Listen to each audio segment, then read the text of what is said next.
Good evening, everyone, and welcome and thank you for taking time to join the Homebuyer Readiness webinar.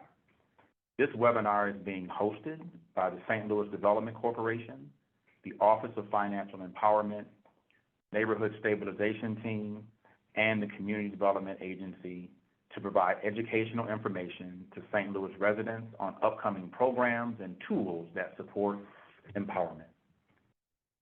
This webinar format we are accepting via questions via only chat function. Questions will be answered within an FAQ format, which will be posted on our website at www.developstlouis.org/home STL by January 24th of 2024.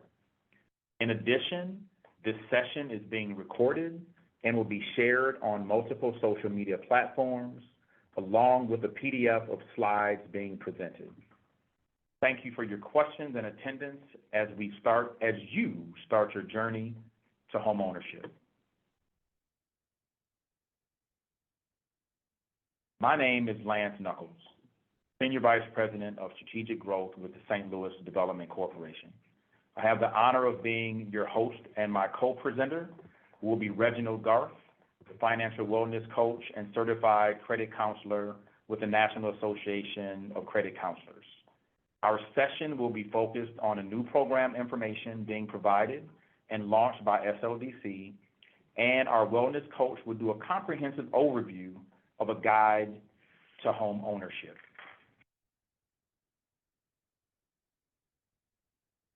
Let's get started. Who is SLDC? SLDC is an independent economic development agency serving the city of St. Louis, Missouri. It is an action-oriented organization that exists to empower, develop, and transform St. Louis through a vibrant, just, and growing economy where all people can thrive. Our three pillars are focused on these efforts to ensure that we not only aspire for economic justice, but create a pathway forward to achieve those ends.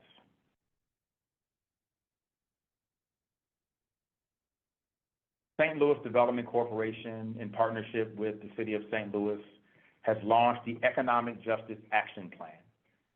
The Economic Justice Action Plan is focused on 5 primary goals: strengthening neighborhoods, close the wealth gap, improve health and educational outcomes, expand the tax base, and grow the city's population.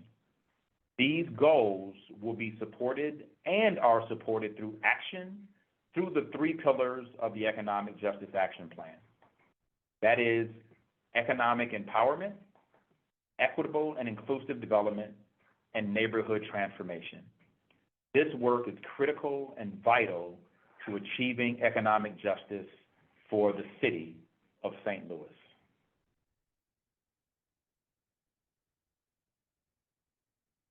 The 3 pillars of the Economic Justice Action Plan are as follows.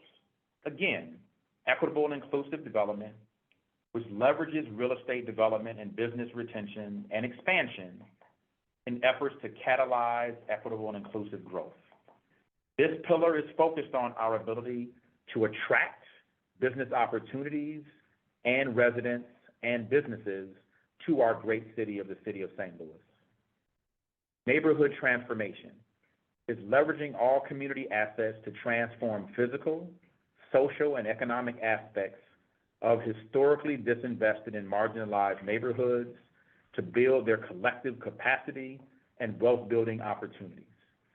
This is the center of all the work at SLDC, that the Economic Justice Action Plan manifests itself in neighborhood transformation, where people visibly can see the transformation and also feel the equitable inclusion of opportunities for those who've been historically marginalized to participate in this economy. And then there's economic empowerment, investing in an ecosystem that provides opportunities for business to launch, grow, and sustain their operations, create the workforce of the future through mentorship and job quality and quality job development. We are excited about the opportunity to partner with city departments and others across this great region to activate the Economic Justice Action Plan to realize justice and equality and equity for residents in this city. These efforts also are supported by demonstration areas which identify the greatest need as well as the greatest opportunity for us to activate resources to support transformation. Today's presentation will be focused on neighborhood transformation, where we're leveraging those community assets. More specifically, we're going to talk about housing accessibility.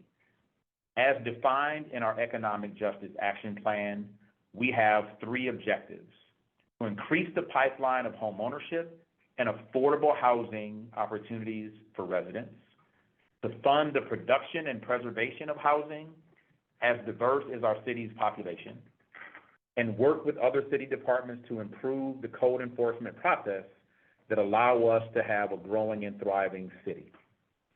So understand that this information is within our Economic Justice Action Plan, and if you want more information about the entire plan, please visit our website for more information on the Economic Justice Action Plan.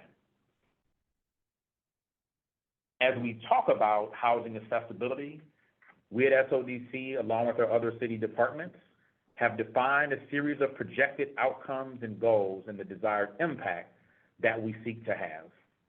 That is to develop at least 1,000 additional housing units, to offer at least 40 homebuyer education sessions, both pre and post-closing through partner organizations, and then continue to provide access to home repair assistance programs to at least 100 residents.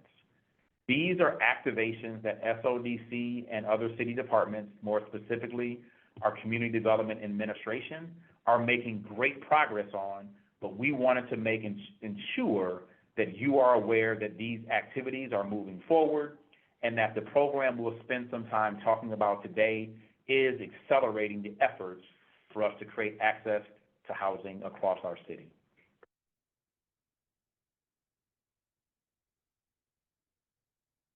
Home STL.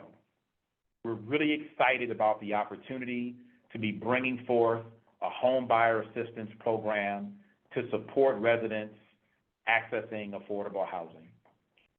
This program, which is coming in March in a formal launch, will provide home ownership and pathways to build generational wealth. This program is designed to make homeownership affordable for qualified home buyers at or below 80% AMI, purchasing a home in the city of St. Louis, and focusing our efforts to support home buyer assistance in its totality. And again, we anticipate the formal launch of this program in March of 2024. The Home STL program, the Home Buyer Assistance Program, is wholly funded with coronavirus state and local fiscal recovery funds passed through the St. Louis City Community Development Administration to SODC, and SODC does not determine credit worthiness or make mortgage lending decisions. Meeting Home STL eligibility requirements does not guarantee funding. So again, let's talk about how Home STL is really providing action towards the goals and objectives of the Economic Justice Action Plan. In home ownership, we are strengthening neighborhoods by bringing families together and stabilizing homes. We're closing the wealth gap by creating an opportunity for families and individuals at 80% AMI to move to a place where they're in home ownership, where hopefully they're spending less than 30% of their household income to support their housing.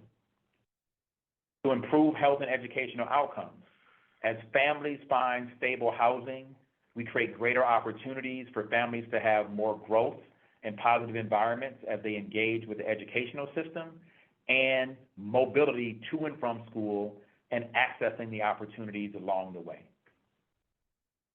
Expanding the tax base. Our ability to activate dormant parcels that are not currently generating tax base and generating new housing production will allow for us to expand the tax base, not only to create housing opportunities, but to spread the tax burden in a growing city that is emerging back from its once 1 million population. And then number 5 is really we want to grow the city's population. And this program not only helps residents who live and rent within the city of St. Louis to become homeowners, it also allows us to attract from the county and other places for families to see St. Louis, Missouri as the place to call home.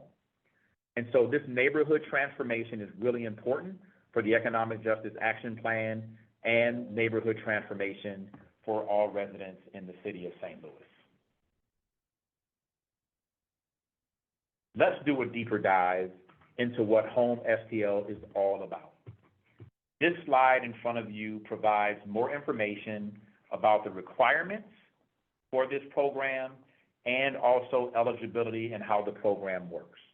I will walk through this slide in every step to ensure that we're clearly communicating program guidelines and requirements as related to Home STL.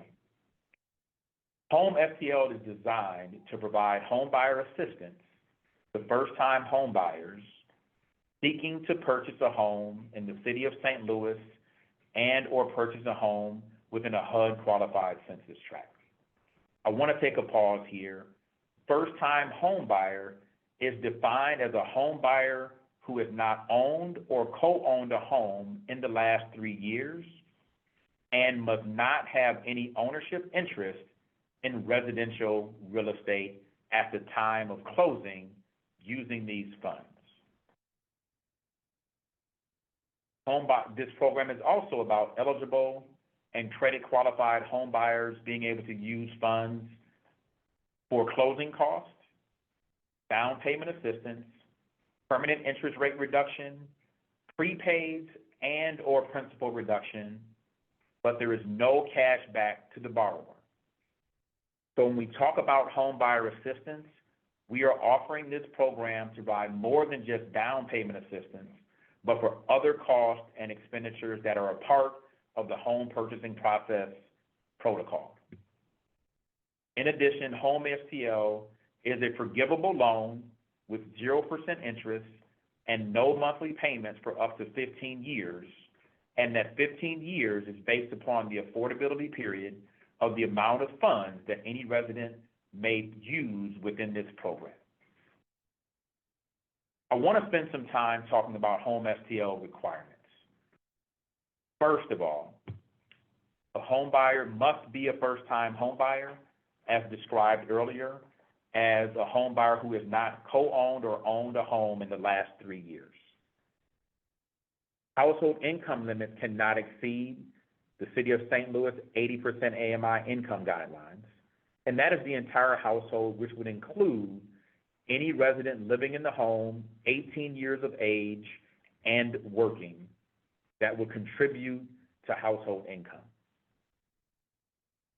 The home buyer must meet credit and income qualifications for the program and with qualified lenders. I want to be clear, SLDC is not approving credit. We are approving income qualifications aligned with the program. Each home buyer must complete an approved home buyer education course. Most importantly, each home buyer must be pre-approved with an approved mortgage lender. Not eligible, but an approved mortgage lender that is engaged with SLDC. And then finally, the purchase a homeowner-occupied home, single-family home within the City of St. Louis. I want to take a moment to reiterate a few key attributes of these requirements. One is any home borrower must secure pre-approval from an approved mortgage lender that has engaged with SLDC. The other highlight I want to really draw attention to is that the home buyer must meet income qualifications and be at or below 80% area median income for the City of St. Louis. These are vital components for participation or receiving potential funds with the Home STL program. Once the Home STL program is launched, availability of these funds will be provided on a first-come, first-served basis until funds have been exhausted. So please stay tuned, and we'll provide more information about when this program goes forward. There will be additional community conversations and learning opportunities being held throughout the month of February and March related to the Home STL program.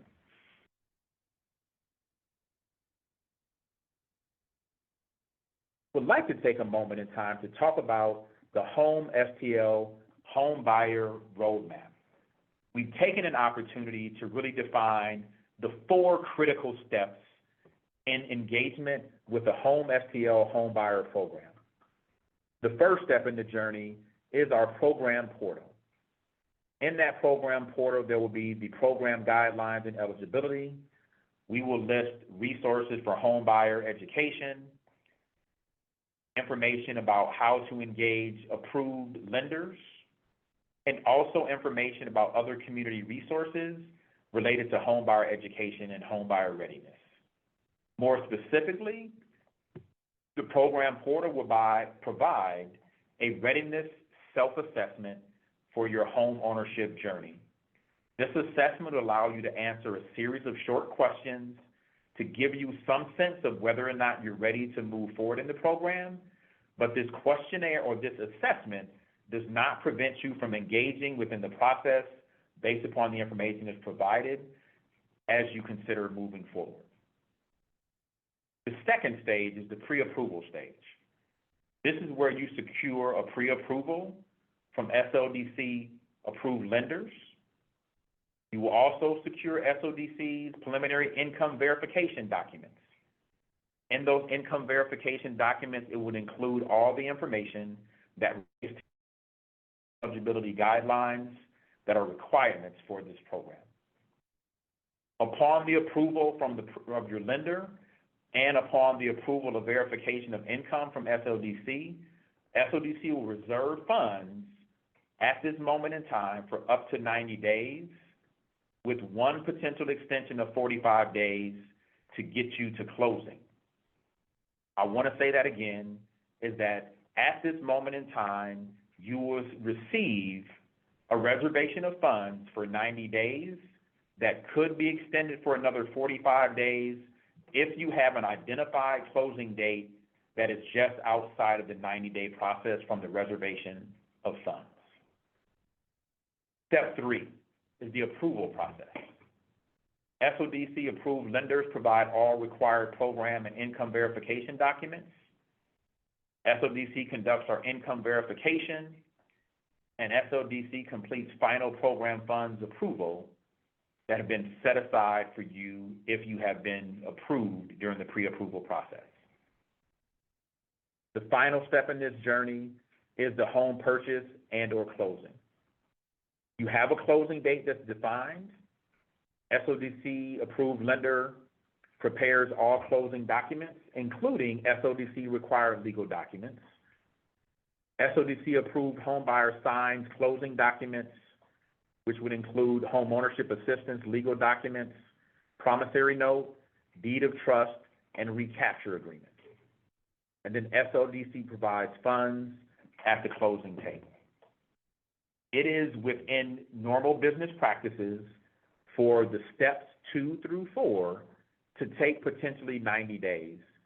That is why we will be reserving funds for at least 90 days to allow residents to go through the purchase process, or more importantly, to identify a home, make a purchase offer, and go through the approval processes necessary to get to closing. So this is a process that is driven by the consumer and your readiness. And so once you're ready to get pre-approved, that is really your first step in the journey to start to engaging with the opportunity of securing funds related to the Home STL Home Buyer Assistance Program. Program portal will have updates coming to it as we move towards launch in March of 2024. The Home STL website is www.developstlouis.org. home STL. And the home buyer questionnaire or self-assessment is located at developstl.org/home STL questionnaire. It is really important to know to start your journey about information gathering at the Home STL homepage, because that page holds all the information necessary for you to understand the program guidelines. As we onboard lenders, that information will be provided on that site as well. And at the bottom of that page is where you can complete the home buyer self-assessment. And so we hope this has provided a good level of information as you explore the readiness of you in moving forward in home ownership. And I am going to take a moment in time to introduce my colleague and co-presenter, Reginald Garth, who again is the financial wellness coach and a certified credit counselor with Hope Inside, powered by the City of St. Louis Office of Financial Empowerment.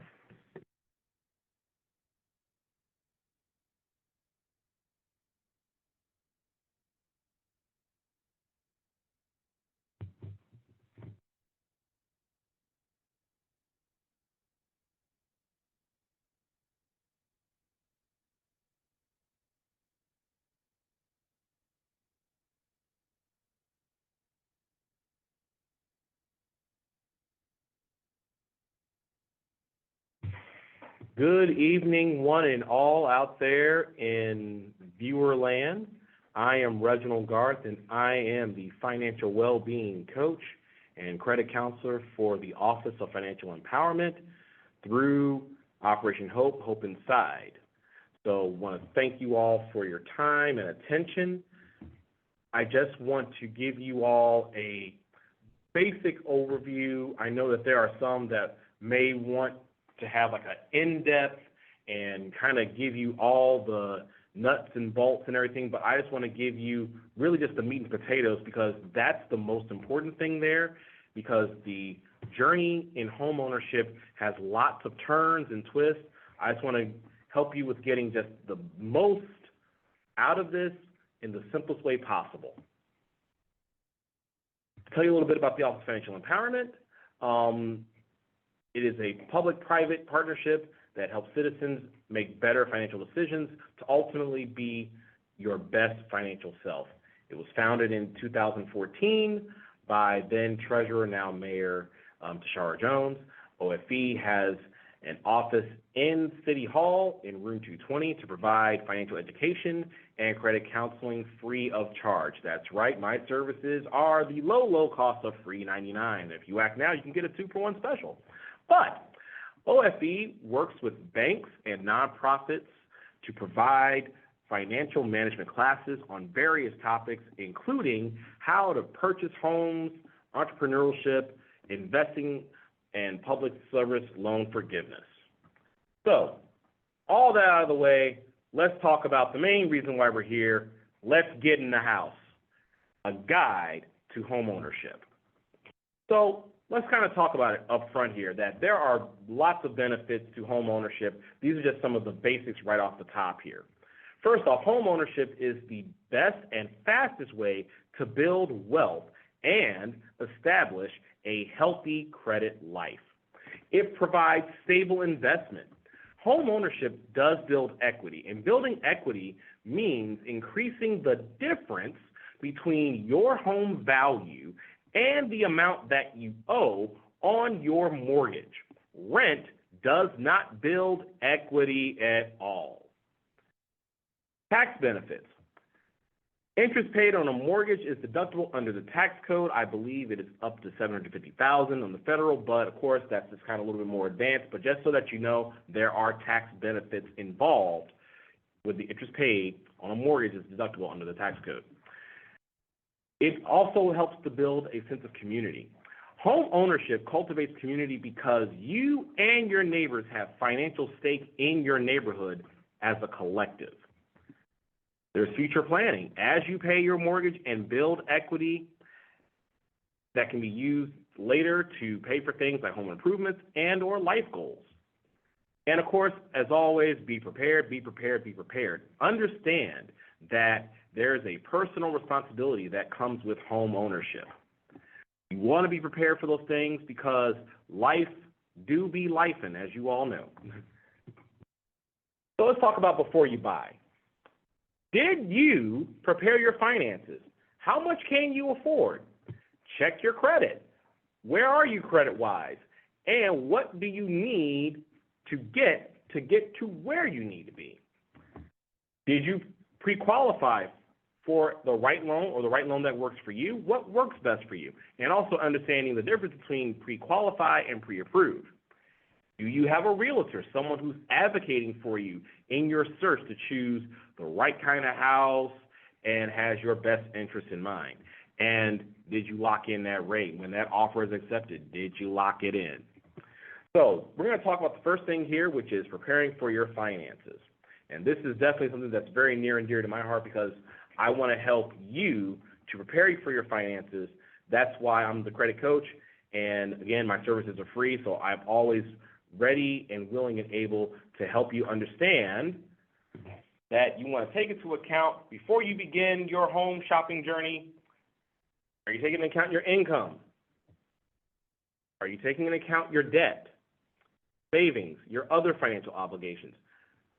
All of that plays into that, and when I sit down with you one-on-one, I can go over all of that with you to make sure that you have everything that you need, because there is a thing called being house poor. You don't want to get more than what you can afford. And always remember this, just because you can afford it doesn't mean you should go ahead and just always get it. You still want to have room for in case anything could happen. Now, there's an easy way to kind of figure all this out. You can go online and use what is called a mortgage affordability calculator to help you plan out how much you can afford when purchasing a house. This here is just a simple example of that. You can get this one from Amazon, but you can go to Google and look them up. It shows you income, you're entering your income, your down payment, the term, rate, all of that. This is just a simple example here, so you can certainly go online and look at all of those and choose the best one that works for you to calculate out what you can afford. Now, checking your credit. If any of you are out there are using Credit Karma or Credit Sesame or one of the other things that helps check your credit, I want to just offer this little free piece of advice. Stop it. Because when you are checking your credit through them, they're using a different scoring system. And let's talk about that. So there's FICO score and other scoring systems. The FICO score is the industry standard for 35 years and used in over 90% of lending decisions. It makes lending decisions consistent, fast, and fair. It gives you a better understanding of your credit and more confidence when you apply. When you're using the other credit scoring systems, it can be significantly different than your FICO score. It's not consistent in all lending decisions, and it can cause you to overestimate or underestimate your credit worthiness. Places like Credit Karma, while it's good for just monitoring to make sure that nothing happens on your credit, when you go by the credit score, it's cheating you out of 10 to 80 points. When you work with me, you're going to get your FICO 8. You're going to see where you are in real time, and then we're going to work on where you need to be. So what exactly is credit? Credit is your financial ability to borrow money and to pay it back upon an agreed time. Borrowing money is a service, and that service has a cost. That cost is interest. Because you are using money from a lender, credit is not your money. And you can repeat that to yourself sitting there. Say it to yourself that credit is not your money. No matter how many times you got to say it, keep saying that. Credit is not your money. Certainly take out a camera and take a picture of this. This here is what makes up your credit score. And I'm going to just really 80% of this Venn diagram because that's the one that really matters the most. The biggest portion of your credit is the payment history. 35% is your payment history. You want to make sure that you are making on-time, consistent payments. Credit does not care about how much money you make. It doesn't care about how much money you have. Credit cares, can you borrow and can you pay it back on time and consistently? How much do you owe? The amount owed is 30%. Are you keeping your balances low to zero? And this portion pays right into the debt-to-income ratio, which we're going to talk about shortly. And then lastly is the length of credit history. Lenders love to see that you have a healthy history with credit, using credit, and taking care of the things you need to take care of. It's not that you are using a credit card, paying it off, and closing the card, which you don't want to do, because when you close that card, it can hurt your score significantly. You want to try to use credit as much as possible and keep a good, lengthy history, because that actually works to your favor. Now, we talked about debt-to-income ratio. I mentioned that, but now we're going to get into a little bit more about it. Debt-to-income ratio hereinafter will be called DTI. DTI measures the amount of income a person generates in order to manage their debts. So 3 main points of DTI is, 1, you want to get that yes. So a DTI of 43% is typically the highest ratio a borrower can have and get qualified for a home loan. What lenders want? Lenders would like for borrowers to have ratios of no more than 36%. And lastly, you want to keep it on the low. And by that, we're talking about DTI works just like golf. Lower the score, the better your chances. So a low DTI means you have sufficient income to manage your debt and make you more likely to get a credit product. In this case, getting that yes on the loan. So how to factor your debt-to-income ratio? Here's just a simple diagram here.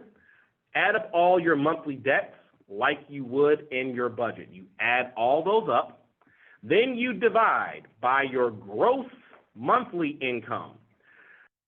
What you have left over, the equals out to a percentage, which is your debt-to-income ratio. So remember, total monthly debts divided by your gross monthly income equals your debt-to-income ratio. When you are getting ready to go shopping for the loan and everything, some couple of points of notes. When you get before that lender, ask 2 important questions. 1, what credit score do they require? The reason why we're not talking a lot about lending is because every lender is different, and they have different requirements. So yes, ask what score do they require. And then also, again, lenders are different, so ask them what DTI they do require. You want to have that so you have kind of in mind as to what you're trying to set yourself up for. Set yourself up for success by starting with these 2 questions. You can always get a copy of your credit report from annualcreditreport.com, or you can also, again, set an appointment with me and you'll get my information as we come to the end of this presentation. So, did you pre-qualify for the right loan? Pre-approval versus pre-qualification. Let's talk about that. When you are getting pre-qualified, this provides an estimate of how much you can borrow based on the data the borrower gives to the lender. It's not as strong as a pre-approval, but it is done for free over the phone or online, and it does not include your credit history. However, if you're pre-approved, this provides a definitive answer to how much you can borrow as well as the interest rate. It speeds up the buying process and requires completion of mortgage application and submission of documents that give the lender a clear picture of the borrower. Just to give you some ideas of some common home loans, you have the conventional loan, where it's the most common type, where the amount that you pay may fluctuate due to property tax and insurance rates. You could qualify for these loans with a 620 score and a DTI of 50. Please note that I use the word could in there. That does not mean that it is defined. So you could qualify for those with that score and that DTI. Now, there is also the Federal Housing Administration. Insured by the Federal Housing Administration, or FHA, can allow you to buy a house with a 580 score and a down payment of 3.5%.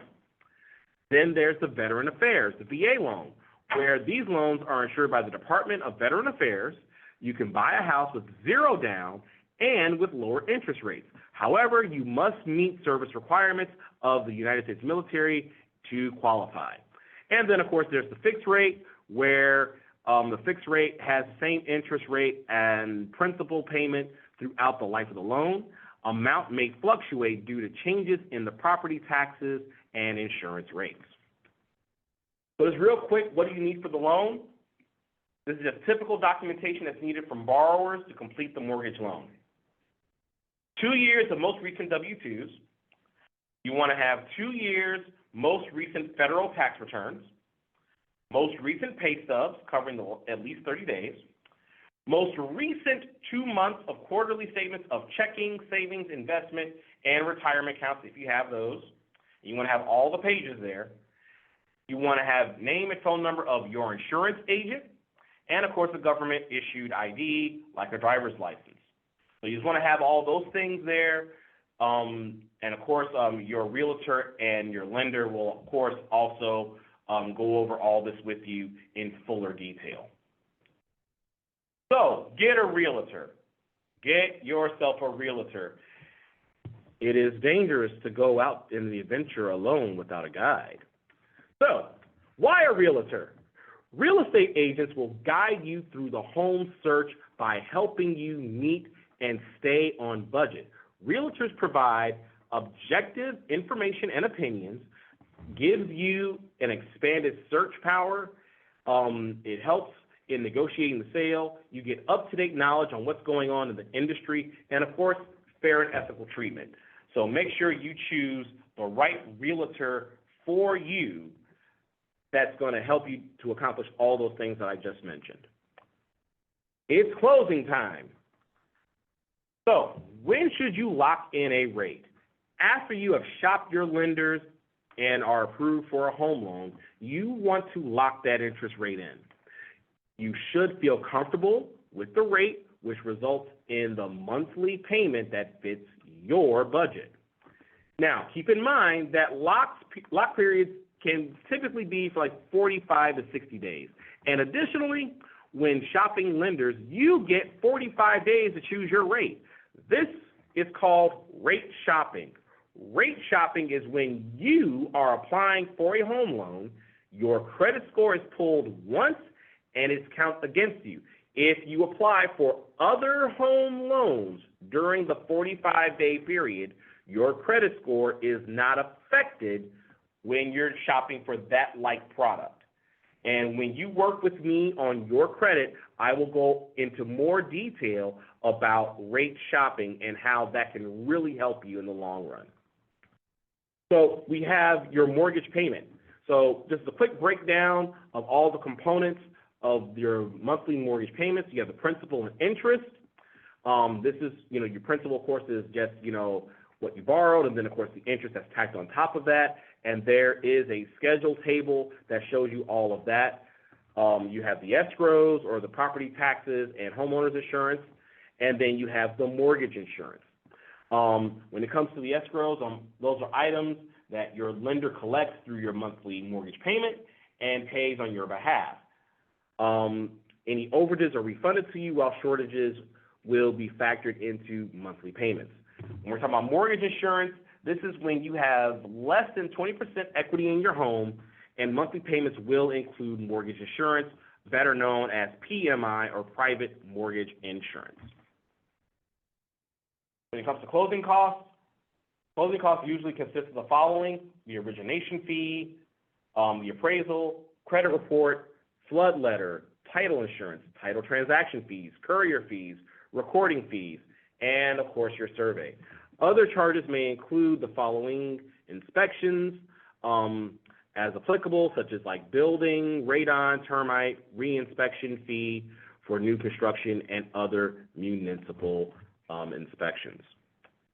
So at the close, on your closing day, you'll meet with the title company, with your lender and realtor to complete the transaction, sign all the paperwork, and believe you me, you will be signing a lot. You're ready to get in the house. So, have your down payment, closing costs, and escrows at the closing. Your lender uses funds from the down payment and mortgage to pay seller after paying off any existing liens.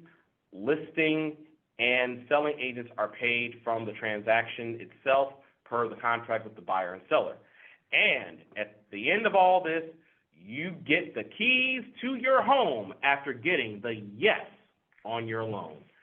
So, all that said, this is my information right here. I am Reginald Garth. I am, again, the financial well-being coach and credit counselor. You can scan the QR code, shoot me an email. You can also give me a call. There's my number right there. And let's get started on getting your credit ready, because I want you to not only be your best financial self, but when you know your economics, no one can dictate your narrative. Let's get started on getting that yes on the loan so you can get the keys to your home. Thank you all so much for your time.